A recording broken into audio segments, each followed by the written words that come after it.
약속한 성령께서 마가의 다락방에 임재함으로, 성령의 임재는 예수 그리스도의 부활의 복음의 놀라운 능력으로 나타나서 수많은 영혼들이 예수 그리스도께로 다가오기 시작합니다. 구원받은 영혼들이 물밀듯 몰려오는 예루살렘 교회, 영혼들이 몰려오며 은혜 가운데 풍성한 은혜가 귀한 제단에 넘쳐납니다. 그런데도 놀랍게도 예루살렘 교회 안에 심각한 영적 갈등이 교회 안의 문제로 대두되고 있는 모습을 오늘 본문에 소개하고 있습니다. 예루살렘 교회가 지금 안고 있는 심각한 문제는 과연 이방인들이 구원을 받을 수 있는가에 대한 어떤 면에서 교회의 근간을 흔드는 아주 심각한 문제였습니다. 당시에 예루살렘 교회 성도들 가운데 예수 그리스도는 믿어 구원은 받았지만, 성령도 받았지만, 그들은 이미 히브리 사고와 유대의 전통에 얽매여 살아왔던 과거가 있습니다. 그래서 그들 생각 속에는 예수를 믿어 구원도 받지만 모세를 통해 명령한 율법을 지키고 무엇보다도 하나님의 백성의 증거인 할례를 받아야만 온전한 구원을 받을 수 있다고 생각하고 살았습니다. 그런데 복음이 예루살렘을 넘어 유다와 사마리아 땅에 전거되면서 그들에게 충격적인 도전은 주의 사도들이 이방인들과 함께 복음을 전하고 그들과 함께 먹고 마시면서 꼭 율법을 파기하는 자처럼 보여지는 현상 속에 심각한 갈등이 생겨났다는 겁니다.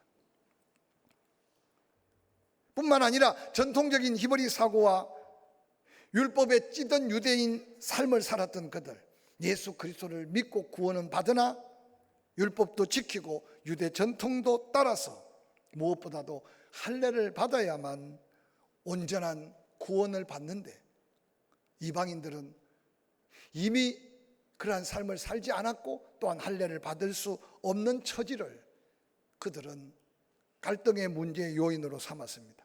특별히 오늘 본문의 주인공 베드로 또한 그도 이전에 히브리 전통이 몸에 배어 있었고 율법을 온전히 지켜왔던, 그러면서 이방인들을 차별했던 베드로의 의식이 본문에 묻어나고 있습니다. 당시 예루살렘 교회 안에 이런 차별된 사고의 격차가 성령의 강력한 역사 앞에 영적 혼란을 겪고 있는 모습을 성경을 통해서 발견합니다. 특별히 베드로가 이방인 로마 백부장 고넬료의 집에 들어가 복음을 전하고 고넬료와 함께 먹고 마시며 잠시 생활했던 그 소문이 이미 예루살렘 교회까지 전해졌다고 성경은 소개합니다. 베드로가 순회 복음 전도 사역을 마치고 예루살렘에 올라갔을 때 이방인에 들어가 함께 음식을 먹은 일에 대하여 예루살렘 교회 지도자들 가운데 할례파, 또한 성도들 가운데 할례파의 엄청난 비난과 공격을 받게 됩니다. 성경 본문은 이렇게 기록합니다. 베드로가 그가 경험했던 이 일을 자세히 전후 사정을 설명했다. 그리고 후에 베드로가 이렇게 소리 높여 외쳤다. 내가 누구이기에 하나님을 능히 막을 수 있겠느냐라고 말했습니다. 결론적인 이야기지만 베드로의 이 한마디 정거적 외침이 예루살렘 교회 내 히브리 사고에 젖어 할례파에 속한 그들의 생각과 그들의 마음을 다시 한번 복음 앞에 열게 하고, 성령이 임하시면 너희가 권능을 받아 예루살렘, 유다, 사마리아 땅끝까지 내 증인이 될 것이라고 하는 오묘하고 세밀하신 하나님의 섭리하심을 모두가 깨달아가면서 땅끝까지 복음 전할 새로운 복음의 도전을 받게 되는 말씀이 바로 오늘 본문의 말씀의 배경입니다. 당시에 이방인들에게 복음의 문이 열린다, 이것은 히브리 사고 속에 유대 전통에 찌들었던 예루살렘 교회 할례파 전통에 매여 있는 그들에게는 상상할 수 없는 기적적인 사건으로 여겨졌던 한 사건인 것을 기억해 보시기를 바랍니다. 이 놀라운 복음이 예루살렘에 머물러 있지 아니하고 이제 하나님의 그 오묘하고 세심한 하나님의 역사, 성령의 놀라운 역사의 현장을 우리가 함께 살펴가면서 현실에 안주하여 지냈던 예루살렘 교회 지도자들, 성도들을 흔들어 깨우시는 하나님의 역사 속에 우리에게 주시는 도전의 메시지가 무언가를 함께 듣고 찾아가면서 우리의 남은 생에 강력한 성령의 역사 앞에 하나님의 목적과 계획 앞에 쓰임받는 거룩한 시간, 주신 은사, 주신 남은 생애가 될 수 있기를 주의 이름으로 간절히 축원합니다. 함께 읽었던 본문 사도행전 11장 1절 3절은 이렇게 기록합니다. 유대에 있는 사도들과 형제들이 이방인들에게도 하나님의 말씀을 받았다 함을 들었더니 베드로가 예루살렘에 올라갔을 때 할례자들이 비난하여 이르되 내가 무할례 집에 들어가 함께 먹었다라고 엄청난 비난과 공격을 합니다. 그들의 비난의 요지, 공격의 요지는 모세로부터 지켜오던 율법 계명을 무시하고 이방인의 집에 들어가 함께 먹고 교제했다는 겁니다.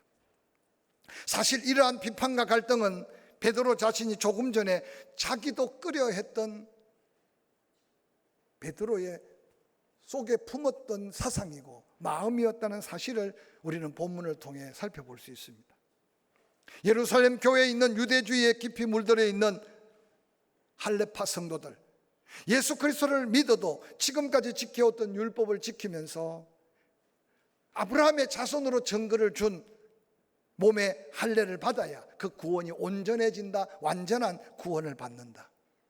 그런데 당시 이방인으로서 가이사랴 백부장 고넬료의 집에 들어가 복음을 전한 베드로, 그는 예루살렘 교회 지도자들과 할레파 강경한 성도들에 의하여 엄청난 비난과 도전을 받은 일은, 또 다른 면으로 보면 예루살렘 교회 그러한 지도자들과 할레파들은 아직 예수 그리스도의 죽으심과 부활하심, 성천하심, 성령으로 인한 그 복음의 놀라운 진리를 온전히 다 깨닫지 못하고 살고 있는 그들의 모습을 또 비추어 주고 있습니다.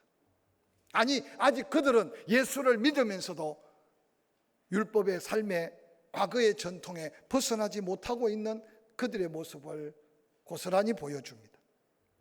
그런데 놀랍게도 이 예루살렘 교회, 이 영적인 갈등의 문제가 초대교회까지 이어지고 있다는 사실은 이것이 당시에 얼마나 큰 영적 갈등의 문제인지 우리가 깨달을 수 있습니다. 예수 그리스도께서 십자가에 못 박히고 그 예수 믿는 자는 구원을 받는 이 놀라운 구원의 진리를 아직도 몇몇 히브리 사고 속에 할례를 주장하는 그들의 주장 속에 갈팡질팡하고 있는 그 모습을 고스란히 우리에게 보여주고 있습니다. 특별히 갈라디아서 3장 2절에 사도 바울이 이 서신을 통해 알리기를 원하는 것은 성령을 받은 것이 구원받은 증거로, 너희가 이미 성령을 받지 않았느냐, 그 성령을 받은 것이 히브리 사고 속의 모세의 율법을 지켜서 성령을 받았느냐, 아니면 십자가에 달려주신 예수 그리스도 대속의 공로를 믿음으로 하나님이 너희에게 구원의 정표로 성령을 받았느냐 한번 살펴봐라. 너희가 하나님의 은혜로, 성령의 은혜로 구원을 받고 육체로 마치려고 생각하느냐? 그러면서 할레파 그들에게 소중하게 여겼던 그들의 믿음의 조상 아브라함을 지금 사도 바울은 등장시키면서 갈라디아 3장 6절에는 그렇게 말합니다. 아브라함이 의롭게 된 게 믿음으로냐 행위로냐, 너희들이 다시 한번 생각해 봐라. 하나님은 아브라함이 의롭게 된 것이 행위가 아니라 믿음이라고 증거하지 않았느냐? 그런즉 믿음으로 말미암는 자들은 아브라함의 자손인 줄 알아라 라고 선포하고 있습니다. 사랑하는 성도 여러분, 예수 그리스도께서도 마태복음 9장 16절 17절에 생배 조각을 낡은 옷에 붙이는 자가 없다. 이는 기운 것이 그 옷을 당겨 헤어짐이 더하게 되며 새 포도주를 낡은 가죽 부대에 넣지 아니한다. 그렇게 되면 부대가 터져서 포도주도 쏟아지고 부재도 버리게 된다. 새 포도주는 새 부대에 넣어야 둘 다 보존된다. 마가복음 2장에도 동일한 말씀을 기록하고 있습니다. 예수님이 오신 것은 율법을 폐하기 위해서 온 게 아니었습니다. 그래서 많은 종교 지도자들은 과거의 잘못된 전통과 사상에 매여서 예수 그리스도의 복음에 얼마나 많은 핍박자들이 되었습니까? 근데 예수님 말씀합니다. 율법과 복음은 생존, 서로 함께 공존할 수 없다. 그러면서 예수님 말씀하기를 내가 율법을 폐하는 줄 생각하지 말아라. 율법에 부족한 온전한 구원을 위해 내가 왔다. 내가 온 것은 율법을 완성하기 위해 왔다고 말씀하셨습니다. 사랑하는 성도 여러분, 예루살렘 교회 할례자들은 베드로에게 내가 무할례자의 집에 들어가 먹었다는 말은 할례자인 베드로가 이방인과 함께 먹고 부정한 음식을 그들과 더불어 먹은 것이 죄악시 여기면서 판단하고 비판했습니다. 어떤 면에서 그들은 영혼이 살아나고 성령의 역사 속에 복음이 전해져 구원을 받는 것, 그게 하나님의 어떤 계획과 목적에 관심이 있는 게 아니라 자기들이 지금까지 지켜내려왔던 고정관념, 그들의 상식, 그들의 율법적인 사고에 매여 있는 안타까운 예루살렘 교회 몇몇 지도자들과 할례파 성도들의 모습을 고스란하게 보여주고 있습니다. 당시 예루살렘 교회 할례자들은 복음을 율법의 하나의 부수적인 것으로 여겼을 뿐만 아니라 율법과 복음이 모순된 사실에 대해서 몰랐습니다. 갈라디아 교회를 다른 복음을 전했다고 바울이 말했는데 갈라디아 교회에 와서 또한 교회를 어지럽혔던 다른 복음을 전했던 할례자들도 마찬가지입니다. 사랑하는 성도 여러분, 예수 그리스도께서는 부활하셔서 말씀하셨습니다. 오직 성령이 너희에게 임하면 너희가 권능을 받고 예루살렘과 온 유대와 사마리아 땅끝까지 내 증인이 되리라고 말씀하셨습니다. 땅끝까지 이르러 복음의 증인이 되어야 될 그들이었지만 베드로가 이방인 집에 들어가 음식을 함께 먹은 것을 소동하고 있는 예루살렘 교회의 모습, 왜 이 말씀을 오늘날 성경에 기록하고 우리에게 이 말씀을 다시 읽히고 묵상하게 할까요? 함께 읽었던 본문 사도행전 11장 4절에 베드로가 그렇게 비난하고 그를 향해서 엄청나게 도전하는 예루살렘 할례파 지도자들과 성도들에게 말합니다. 그들에게 이 일을 차례로 설명한다. 베드로가 경험했던 그 경험들을 소개합니다. 5절에 이르되 내가 욥바시에서 기도할 때 황홀한 중에 환상을 보게 됐다. 베드로 자신이 히브리 사고 속에 그가 이방인들에 대한 관심이 없고 오직 유대인들에게만 복음을 전하고자 했던 베드로가 다시 한번 그 생각을 바꾸고 그 어떤 하나님의 성령의 감동에 순종하기까지 하나님이 그에게 역사했던 생생한 체험, 확실한 증거를 그가 지금 고백하고 있습니다. 내가 욥바시에 기도하고 있는데 환상이 나타났다. 큰 보자기 같은 그릇에 내 귀가 묶여 있는데 하늘로부터 달려 내려온 환상을 보았다. 그곳에는 땅에 기는 것, 공중에 나는 것, 내가 평생을 살면서 히브리적 사고 속의 모세의 율법을 지키면서 먹으면 부정하다는 말 내가 먹어본 적도 없고 먹으려고 생각지도 안 했던 부정한 것들이 달려 내려왔는데 하늘로부터 음성이 내려왔다. 그것을 잡아 먹어라. 11장 8절에 베드로가 말합니다. 그럴 수 없나이다. 속되거나 깨끗지 아니한 것을 결코 내 입에 들어간 일이 없습니다. 지금까지 먹지 않았습니다. 앞으로도 먹지 않을 겁니다. 아마 얼마나 단호하게 율법에 익숙하며 그렇게 살았던 베드로의 고백을 우리는 상상해 볼 수 있을 겁니다. 그러고는 그 보자기가 하늘로 올라갑니다. 그리고 또 내려옵니다. 똑같은 상황이 3번 연속해서 벌어집니다. 두 번째 하나님 말씀합니다.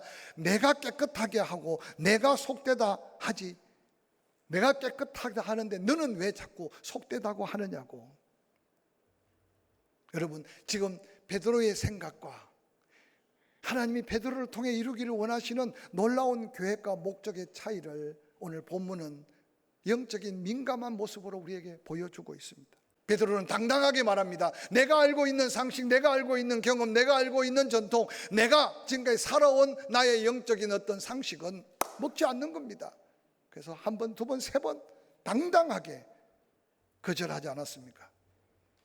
근데 하늘로부터 들려오는 음성은 내가 깨끗게 하신 것을 왜 네가 속되다고 하느냐? 더럽습니다. 불결합니다. 할 수 없습니다. 그런데 하나님은 베드로에게 잡아먹어라, 잡아먹어라. 내가 깨끗하다고 하지 않느냐고 말하고 있습니다. 이 갈등 속에 놀랍게도 베드로의 마음을 열고 돌이킬 수 있던 한 사건은 이어집니다. 11절, 마침 세 사람이 내가 유숙한 집 앞에 서 있다 가이사랴에서 내게로 보낸 사람이었다. 그 환상을 보면서 갈등 속에 범민하고 있는 베드로가 갑자기 그 환상이 끝나는 순간 베드로의 대문을 노크하는데 세 사람이 베드로가 머물고 있는 그 집 대문 앞에 서 있는 겁니다.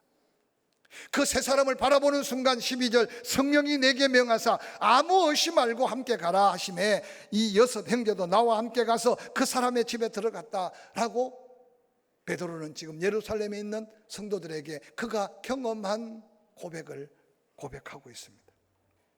그러면서 말합니다. 그가 우리에게 말하기를 천사가 내 집에 서서 말하되 내가 사람을 요빠에 보내어 베드로라는 시몬을 청하라. 그 보냄받은 사람이 가이사랴 고넬료에게 하나님의 환상 속에 보여주셨던 그 말씀, 고넬료가 그들을 보내게 된 하나님의 세심한 섭리한 역사를 그대로 고백하고 간증합니다. 베드로가 그 말을 듣자마자 그들에게 하나님의 그들을 보내심을 깨닫게 됩니다. 그러고는 그들을 이끌려 가이사랴로 가서 그들에게 복음을 전했다. 14절, 내가 말을 시작할 때 성령이 그들에게 임하시기를 처음 우리에게 하신 것 같이 하는지라 주의 말씀에 요한은 물로 침례를 베풀었으나 너희는 성령으로 침례를 받으리라 하신 것을 생각하게 됐다. 그런즉 하나님이 우리가 주 예수 그리스도를 믿을 때 주신 것과 같은 구원의 선물 성령의 충만함을 이방인 그들에게도 주셨으니 내가 누구기에, 내가 무엇이기에 하나님이 하시는 일을 내가 막을 수 있느냐고 고백하고 있는 이 고백이 오늘 본문에 베드로가 베드로 되고 자기의 전통과 율법에 매여 있었던 베드로 자신까지도 자기 모든 생각을 내려놓고 성령의 감동하심대로 전적으로 순종함으로 그 누구도 이방인에게 복음을 전할 수도 없고 이방인이 구원받을 것으로 상상할 수 없는 그 시대 속에 하나님의 일하심과 성령의 역사하심의 놀라운 역사를 베드로 한 사람의 변화, 베드로 한 사람의 결단, 고넬료 가정에 임한 하나님의 구원의 역사로 인해 예루살렘, 유대, 사마리아 땅끝까지 복음의 역사를 온 믿음의 사람들이 가슴에 품게 된 이 놀라운 역사가 오늘 본문에 기록된 역사입니다.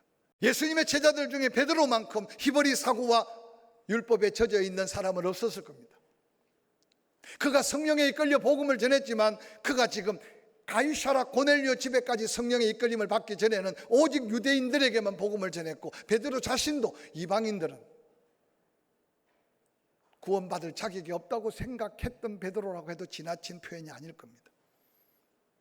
그에게 보여주었던 놀라운 환상, 가이사랴에 상상할 수 없는 고넬료에게 역사하셨던 하나님의 성령의 역사,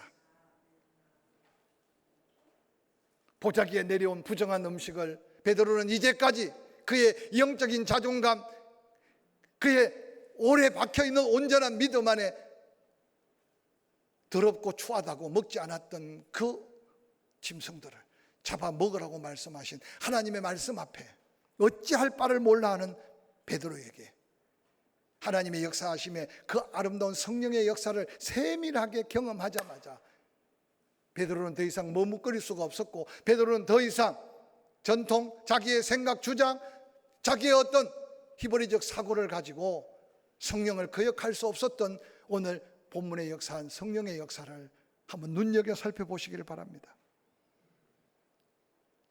동일한 성령께서 가이사랴 고넬료 집에 역사했던 보냄받은 세 사람의 그들의 간증을 듣자마자 내가 너에게 보낸 사람이라는 성령의 음성이 들려오자마자 성령이 다시 베드로에게 강력하게 말씀했습니다. 의심하지 말아라. 내가 그들을 보냈다. 그들과 함께 가라.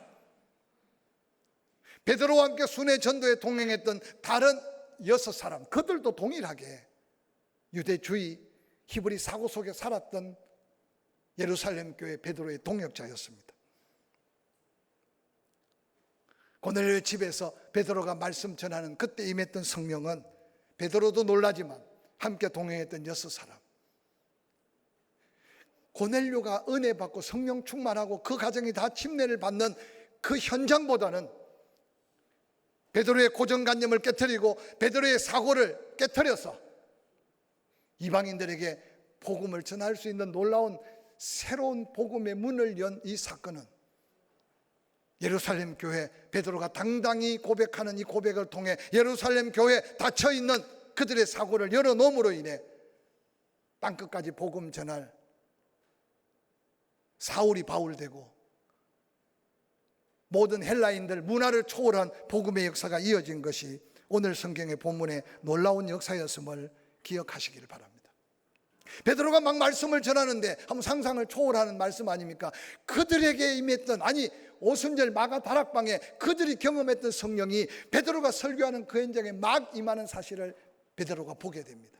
설교하면서 놀란 겁니다. 베드로가 오늘 예루살렘에 있는 그 강력한 베드로를 지금 비난하고 있는 그들 앞에 간증하는 베드로의 모습을 한번 상상해 보시기 바랍니다. 내가 말씀 전하고 복음을 전하는데 우리가 경험했던 그 성령이 그들 위에 임했다. 나만 본 게 아니라 지금 함께 6명이 동행하고 있지 않느냐. 그런데 그 성령이 임하는 걸 볼 때 내 마음속에 성령께서 이렇게 말씀하셨다. 요한은 물로 침례를 주었으나 너희는 성령으로 침례를 받으리라 하신 주의 말씀이 생각났다. 내가 설교를 잘해서가 아니라 그 시간 약속한 그 성령이 그들에게 임했다. 그러면서 우리가 믿을 때 주신 선물, 놀랍게도 이방인인 그들에게도 동일한 선물을 주셨다. 사랑하는 성도 여러분, 내가 누구이기에 하나님의 강력한 구원, 성령의 강력한 역사를 내가 막을 수 있겠느냐고 외쳤던 이 고백이 오늘 한국교회 믿고 구원받아 사명이 있는 우리의 사명의 자리에 끊임없이 고백되어야 될 성령의 충만함 가운데 순종, 다시 한번 복음을 들고 이웃 먼 곳까지 복음을 전할 저와 여러분이 외쳐야 될 고백이 아닌가 생각합니다. 오늘 본문 사도행전 11장 18절은 이렇게 기록하고 있습니다. 그들이 이 말을 듣고, 즉 예루살렘에 그렇게 강팍하고 흥분했던 그들이 베드로의 이 간증 같은 체험의 고백을 듣고 잠잠해졌다. 그리고 하나님께 영광을 돌렸다. 그러면서 말하기를 하나님께서 이방인에게도 생명 얻는 회개를 주셨다고. 그 흥분한 그들 입술로 고백하는 이 고백은 예루살렘 교회 안전병이 일어나고 중풍병자가 낫는 것보다 하나님 편에서 바라보는 하나님의 세심하고 놀라운 복음의 확장의 역사의 문을 여는 엄청난 하나님의 역사임을 기억하시기를 바랍니다. 성령에 이끌려 두려움 없이 증거하며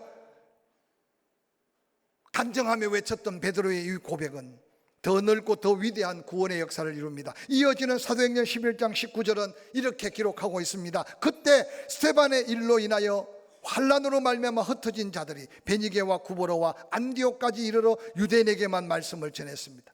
그런데 그 중에 구브로 사람 몇 사람, 안디옥까지 이르러 헬라인에게도 말하여 주 예수를 전파하기 시작했습니다. 드디어 인종을 초월하고 문화를 초월하고 지역을 초월하여 땅끝으로 향한 복음이 시작된 그때 21절 주의 손이 그들과 함께 하기 시작했다. 수많은 사람들이 인종을 초월하고 문화를 초월하고 지역을 초월하여 구원의 역사가 우리의 가슴 속에 피 흘림의 증거로 복음이 임한 복음임을 다시 한번 기억하시기를 주의 이름으로 간절히 축원합니다. 말씀을 마무리하려고 합니다. 어떻게 예수를 믿게 되었든지 간에 구원받은 것은 은혜 중에 은혜인 줄 믿으시기를 주의 이름으로 간절히 축원합니다. 혹이라도 여러분 중에 선교에 대해서, 전도에 대해서 여러분 나름대로 가지고 있는 뭔가 생각이 있을 것이고 고정관념이 있을 겁니다. 성령께서 역사하심에 다시 한번 귀를 기울여 가시면서 베드로의 변화가 땅끝까지 복음이 전해지는 놀라운 하나님의 역사의 기적의 시작이었다면 우리의 삶에도 반드시 그 성령은 끊임없이 감동하시고 역사하실 줄로 믿습니다.